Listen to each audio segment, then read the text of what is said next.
If a black hole were to enter our solar system, it would have a significant impact on our planet and the other planets in our solar system.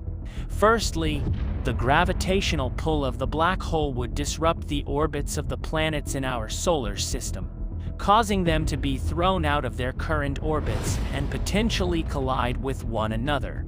This could lead to catastrophic events, such as massive earthquakes, tsunamis, and volcanic eruptions. Additionally, as the black hole gets closer to our sun, it would start to consume the surrounding material, including the planets and other objects in our solar system. As it consumes matter, the black hole would emit intense radiation, which could potentially harm life on Earth. However, the chances of a black hole entering our solar system are extremely low.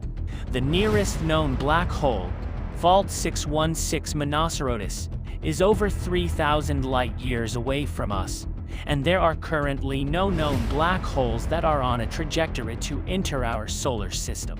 Overall, while the idea of a black hole entering our solar system is intriguing, it is highly unlikely to occur, and even if it did, it would have catastrophic consequences for our planet and the other planets in our solar system.